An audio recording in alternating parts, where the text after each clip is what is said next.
हाँ, तो आज षष्ठ पाठ का जो अभ्यास है उसको हम सब आगे बढ़ाते हैं बच्चों। इसलिए पहले मंगलम से प्रारंभ करेंगे।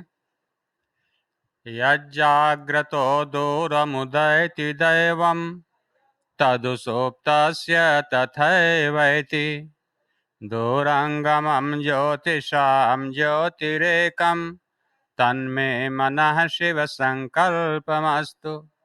तन्मे मनः शिव संकल्पमस्तु।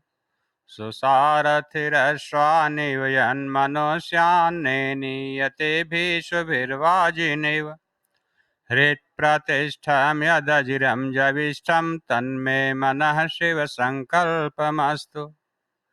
तन्मे मनः शिव संकल्पमस्तु।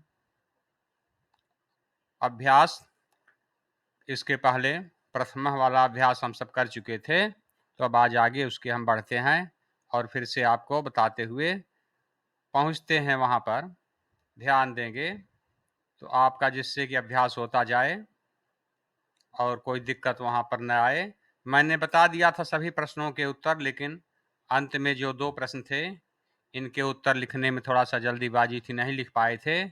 चलें, इनका उत्तर हम फिर से यहाँ पर नोट कर लेते हैं। इनका उत्तर हम लोग फिर से लिख लेते हैं। शालिनी भ्रातरम काम प्रतिज्ञाम कर्तुम शालिनी भ्रातरम काम प्रतिज्ञाम कर्तुम कथयति। इसका उत्तर होगा, इसका उत्तर लिखेंगे, इसका उत्तर हम लोगों को लिखना है शालिनी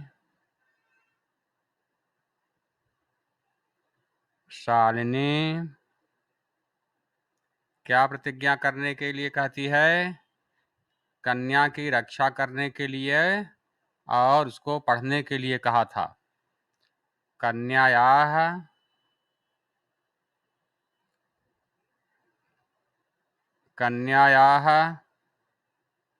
रक्षणाय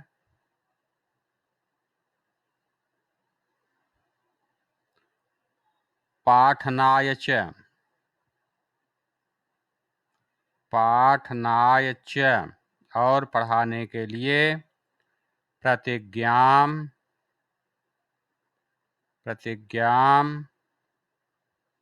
कर्तुम कथयति।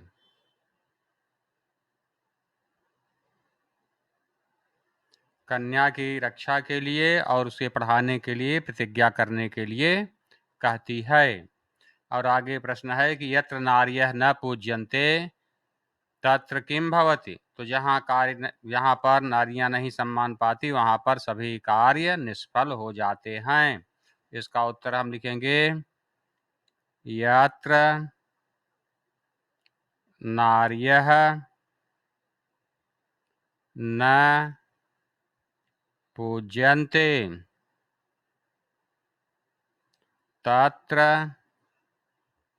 सर्वाः क्रियाः अफलाः भवन्ति।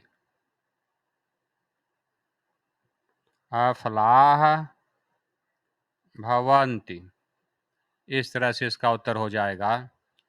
जहाँ पर नारियों का सम्मान नहीं होता वहाँ सभी क्रियाएं अफल हो जाती, मतलब निष्फल हो जाती हैं, कार्य का फल नहीं मिलता है। यहाँ तक हम सब कार्य कर लिए थे, बता दिए थे, लेकिन लिखे नहीं थे, तो अब आज आपको लिख करके बता दिया। इसका उत्तर है शालिनी कन्यायाः रक्षणाय पठनाय च प्रतिज्ञां कर्तुम कथयति।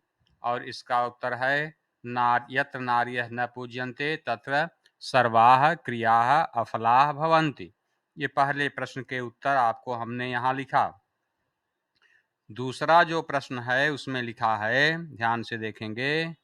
दूसरे प्रश्न में लिखा है अधोलिखित पदानाम संस्कृत रूपम लिखत। संस्कृत रूपम मतलब तत्सम रूपम।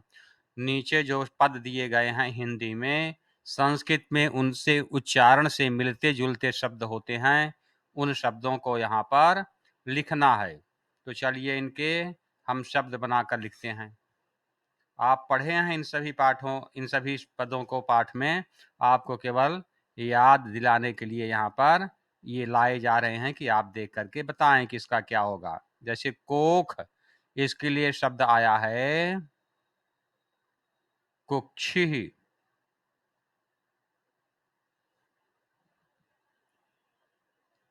साथ, साथ के लिए शब्द है सार्धम। सार्धम, साकम शब्द भी प्रयुक्त होता है, साकम या सार्धम। सह, समम, साकम, सार्धम सभी का एक अर्थ ही होता है, सबका अर्थ होता है साथ। गोद, गोद का आपको मिला होगा क्रोडम।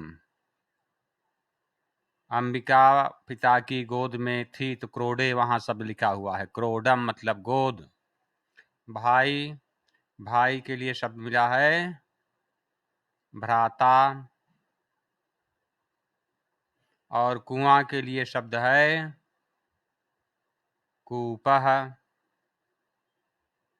और दूध के लिए शब्द है दुग्धम।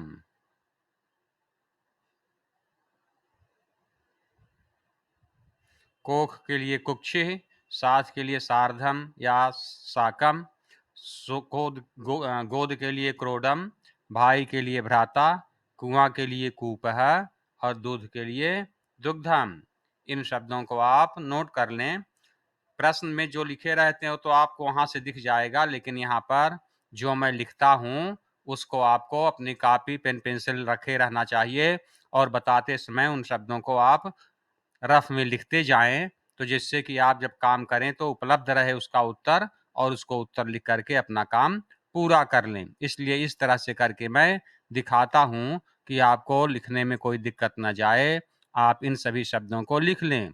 कोख का कुक्षिः, साथ का सार्धम, गोद का क्रोडम, भाई का भ्राता, कुआं का कूपः और दूध का दुग्धम। साथ के लिए मैंने कहा साकम शब्द का भी प्रयोग यहाँ पाठ में हुआ है, सह मतलब भी साथ होता है, लेकिन जिसका उच्चारण ज्यादा मिलता जुलता रहे, सार्धम और साथ एक जैसा लग रहा है, इसलिए इस शब्द को मैंने यहाँ पर लिखा क्योंकि तत्सम रूप को बता रहा है।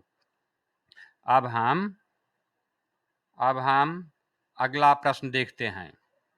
अगला प्रश्न यहाँ पाठ में देखिए तो लिखा है, पाठ में देखिए अगला प्रश्न आप जहाँ लिखा हुआ है उदाहरणम अनुसृत्य, उदाहरण का अनुसरण करके, उदाहरण के अनुसार, कोष्ठक प्रदत्तेषु पदेषु, कोष्ठक में जो लिखे गए पद हैं उनमें, तृतीया विभक्ति प्रयुज्य, तृतीया विभक्ति का प्रयोग करके, रिक्त स्थानानि पूरयत, रिक्त स्थान पूरा कीजिए। जो खाली स्थान है वहां पर जो ब्रैकेट में शब्द दिए गए हैं उसमें तृतीया विभक्ति लगा करके वाक्य पूरा करना है। अब चलो इसको हम लोग यहाँ पर लिख करके करते हैं। तीसरा देखिए, जैसे पहला उदाहरण के रूप में आपको समझाया गया है, पहला उदाहरण के रूप में समझाया गया है, सह पुत्री गच्छत, साथ पुत्री जाती है। तो मैंने कहा जिसके साथ जाएं या जिसके द्वारा कार्य किया जाए उसमें तृतीया विभक्ति, तो मात्र क्या तृतीया शब्द बनता है मात्रा, तो इसलिए यहाँ पर लिख दिया गया है मात्रा। विना विद्या न लभ्यते, उसके बिना विद्या नहीं मिलती, किसके बिना, परिश्रम के बिना। तो विना के साथ द्वितीया भी हो सकता है, तृतीया भी हो सकता है, पंचमी भी हो सकता है, तीनों सही होते हैं।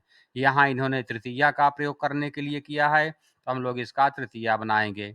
परिश्रम से बनाना है, जैसे राम से रामेण बनाते हैं इसी तरह से हम परिश्रम से बनाएंगे परिश्रमेण। नपुंसक लिंग और पुल्लिंग अकारांत जो होते हैं बताया हूँ, तृतीया से लेकर सभी विभक्तियों के रूप एक जैसे होते हैं।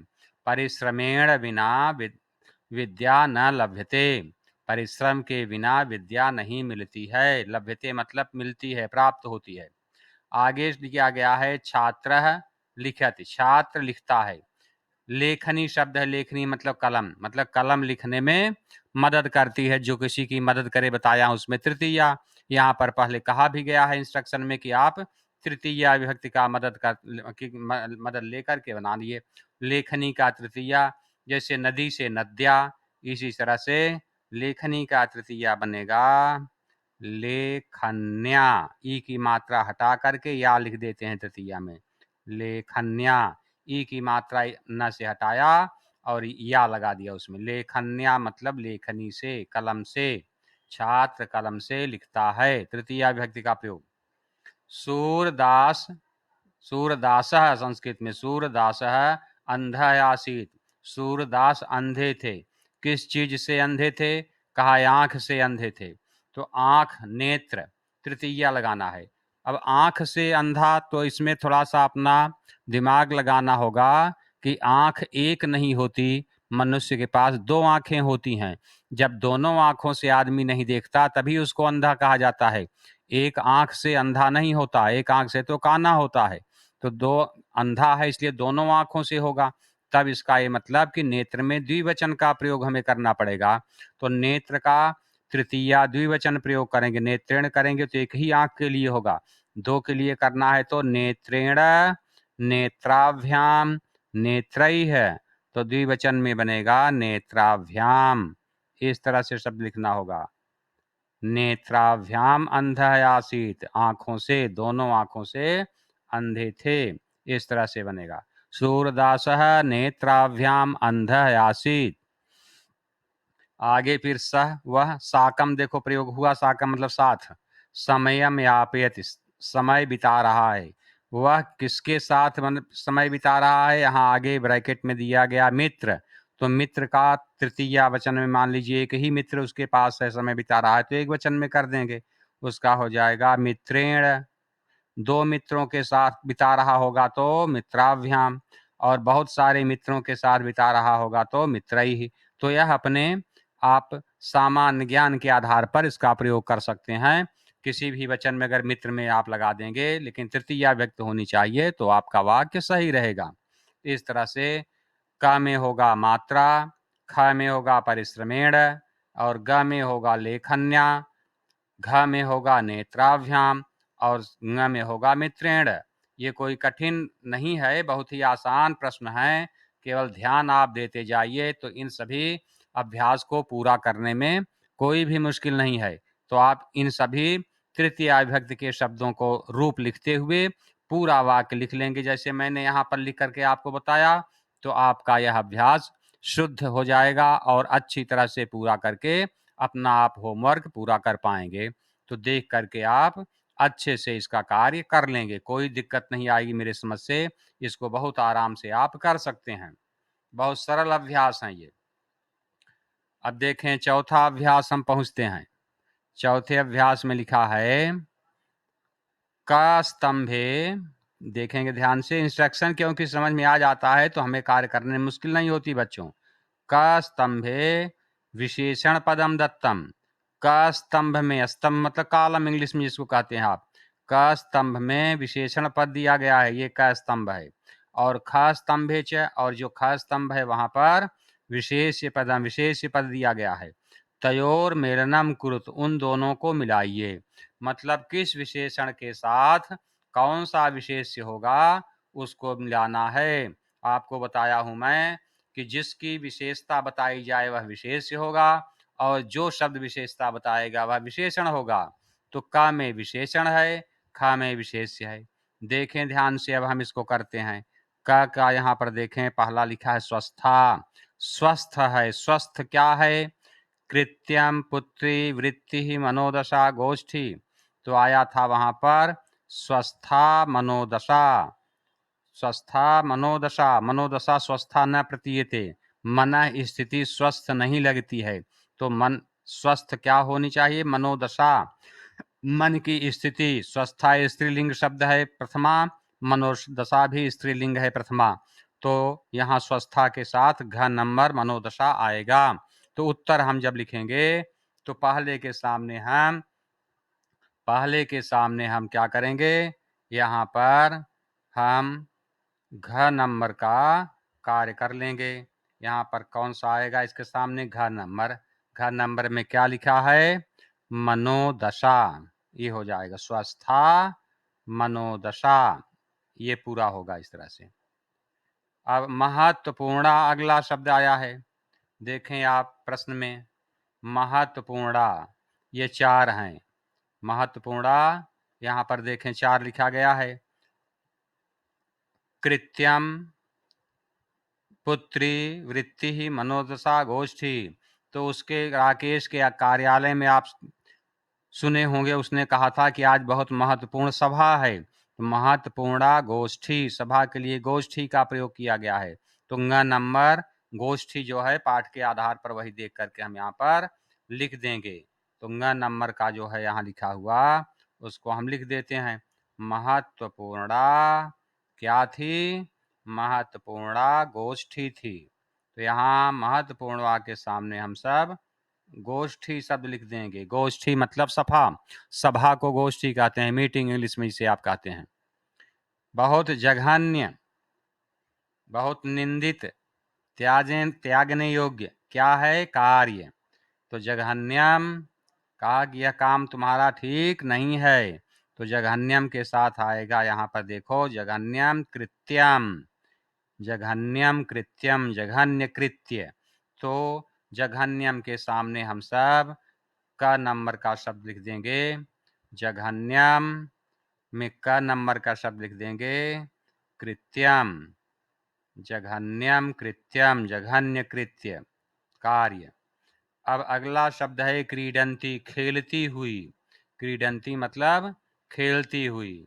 खेलती हुई कौन? यहाँ पर अब खोजेंगे हम, क्योंकि अपने मन से शब्दों को नहीं लिखना है बच्चों, जो यहाँ आए उसी को बताना है। कृत्यम, पुत्री, ये अलग। कृत्यम, पुत्री, वृत्ति, मनोदशा, गोष्ठी, इसी में से खोजना है। अब यहाँ पर पुत्री है, खेलती हुई पुत्री उसकी गोद में आकर के बैठ गई थी।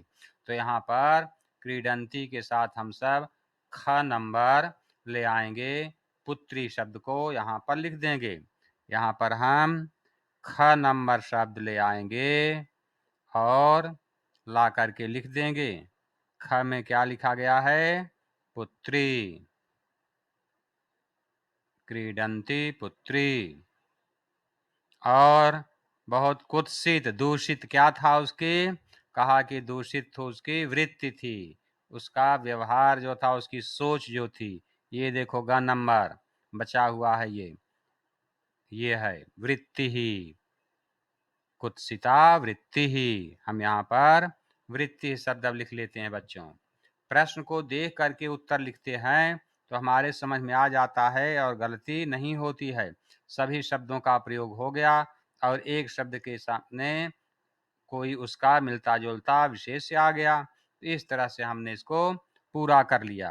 तो देख लें फिर से।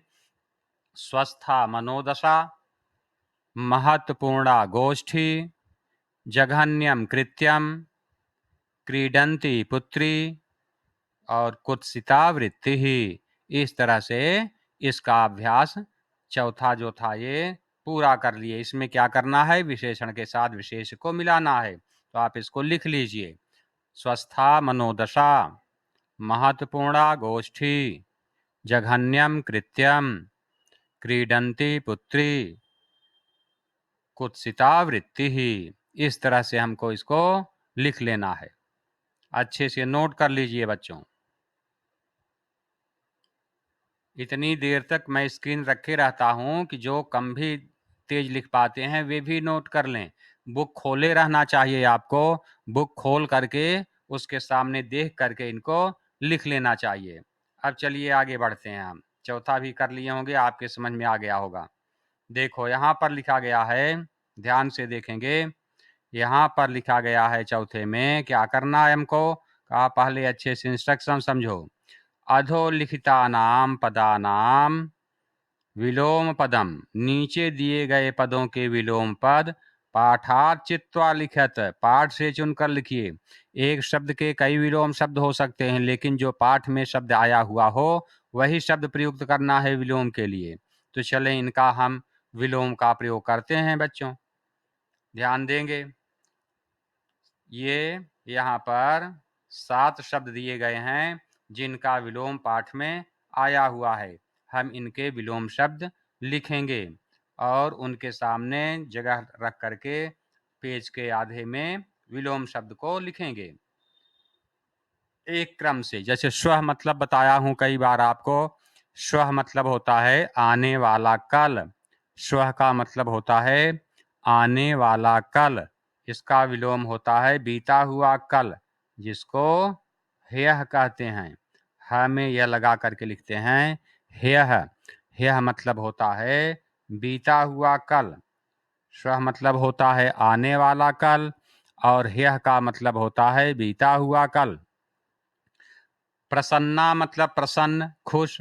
स्त्रीलिंग है इसलिए आकारांत बनाया गया है। अगर पुल्लिंग होता तो पुल्लिंग में लिखा जाता प्रसन्न है, प्रसन्ना। अब इसका हम लिखेंगे विलोम तो अप्रसन्ना हो सकता है, लेकिन अप्रसन्ना आपके पाठ में नहीं लिखा गया है, तो पाठ में जो लिखा है उसी को लिखेंगे। तो पाठ में शब्द आया है बच्चों उद्विग्ना। यह सुनकर के मैं बहुत चिंतित हूँ। वहां पर उद्विग्ना शब्द का प्रयोग किया है। उद्विग्ना मतलब चिंतित, प्रसन्ना मतलब प्रसन्न और उद्विग्ना मतलब चिंतित। वरिष्ठा मतलब अपने से बड़ी। राकेश ने कहा कि बहन तुम मुझसे छोटी हो, फिर भी तुम मेरी गुरु हो, क्योंकि तुमने मेरे अज्ञान को दूर किया। तो वहां पर वरिष्ठा का विलोम शब्द का प्रयोग किया गया है बच्चों कनिष्ठा।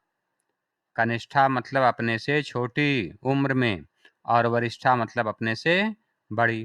तो वरिष्ठा का विलोम शब्द हम लोग लिख देंगे कनिष्ठा। प्रशंसितम मतलब प्रशंसा की गई है जिसकी, वह। प्रशंसितम मतलब जिसकी प्रशंसा की गई है।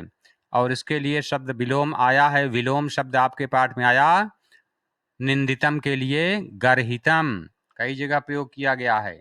निंदितम के लिए शब्द आया हुआ है गर्हितम। गर्हितम मतलब जिसकी निंदा की गई है।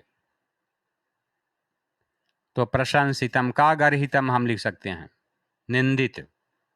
निंदितम लिख सकते हैं, लेकिन निंदित शब्द प्रयोग नहीं किया गया है। तो जो शब्द पाठ में दिखे उससे विलोम से संबंधित वही शब्द हमको लिखना है। तो प्रशंसितम का गर्हितम लिख दिए हम सब।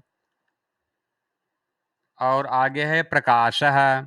तो प्रकाशः का शब्द का प्रयोग तो आपको याद होगा। उसने कहा कि तुमने मेरे मन के अंधकार को मिटा दिया है, तुम्हारे मन का अंधकार दूर हो गया है, ऐसा कहा है बहन ने उसकी। तो प्रकाशः के विलोम के रूप में अंधकारः शब्द का प्रयोग हुआ है। प्रकाशः का अंधकारः, तमः भी हो सकता है, लेकिन क्योंकि यहाँ पर प्रयोग नहीं है तो जो प्रयोग पाठ में है उसी शब्द को हमको लिखना है बेटा। आगे देखें सफलाह। ये श्लोक में आया है कि जहां पर नारियों का सम्मान नहीं होता सर्वास तत्राफलाह क्रिया, वहां अफलाह शब्द आया है सफलाह के लिए विलोम में। सफलाह का विलोम पाठ में लिखा गया है अफलाह। असफलाह भी हो सकता है, लेकिन क्योंकि यह शब्द नहीं है लिखा हुआ, अफलाह शब्द ही पाठ में लिखा गया है, तो हम इसी शब्द का प्रयोग करेंगे अफलाह, क्योंकि पाठ से चुन करके लिखना है।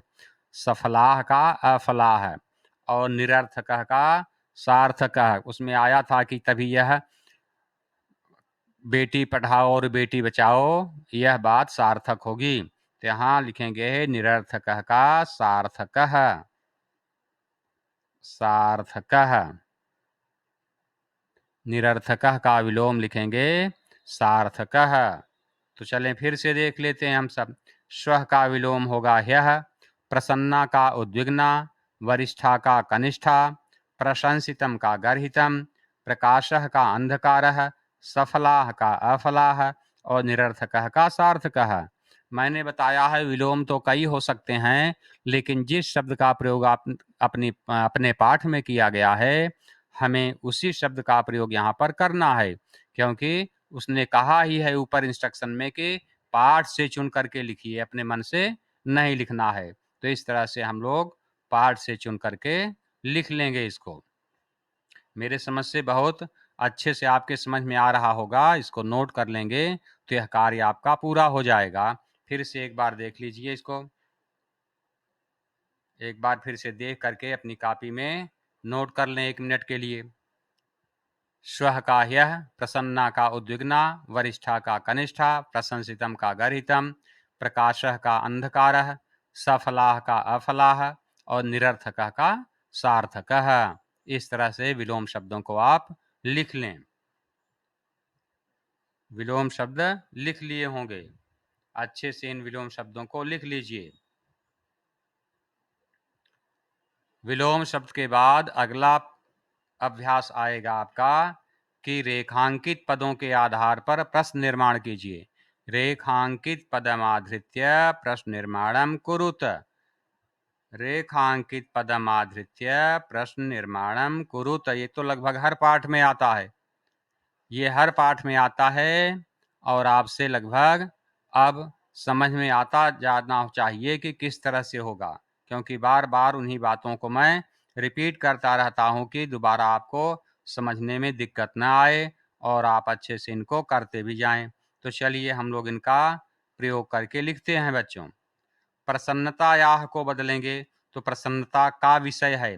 प्रसन्नता का षष्ठी विभक्ति का चिन्ह, तो जैसे किम का षष्ठी विभक्ति बनेगा स्त्रीलिंग में कस्याह।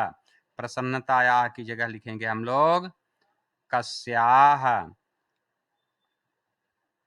अब आए कि रेखांकित पद की जगह कौन सा होगा शब्द प्रश्नवाचक, तो आपको कस्याह लिखना चाहिए। जो एक बार बता दूं वो आपके समझ में आ जाना चाहिए।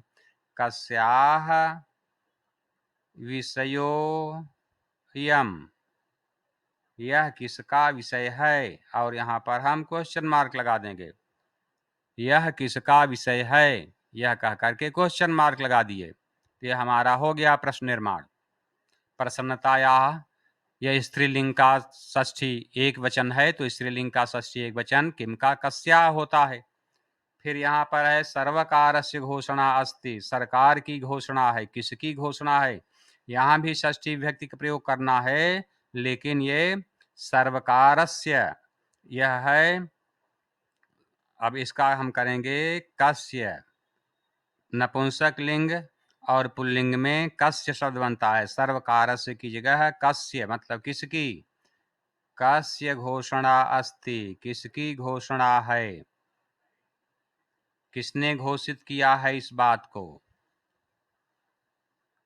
इस तरह से और क्वेश्चन मार्क जरूर लगाएंगे, प्रश्नवाचक चिन्ह, तो हमारा यह वाक्य पूरा हो जाएगा। सर्वकारस्य घोषणा अस्ति, कस्य घोषणा अस्ति। इतना आप कर लीजिए आज, तो इतना ही बहुत है आज के लिए, क्योंकि आज मैंने दूसरा तीसरा चौथा सभी अभ्यास सिखाया। इतना घर में करेंगे, जिससे कि अब इसका कुछ अंश है और सातवां जो अभ्यास है उसको मैं अगले दिन पूरा कर दूंगा, आपको समझा दूंगा। चाहे तो आप स्वयं कर सकते हैं गृह कार्य, ये तो हम आपको समझाने के लिए यहाँ करते हैं कि आपके समझ में आ जाए कि किस तरह से अभ्यास किया जाए कि बिना याद किए और रटे हमसे काम बन जाए। तो आज हम यहीं पर यह कार्य रोकते हैं, इसके आगे मैं अब अगले दिन आपको फिर बताऊंगा।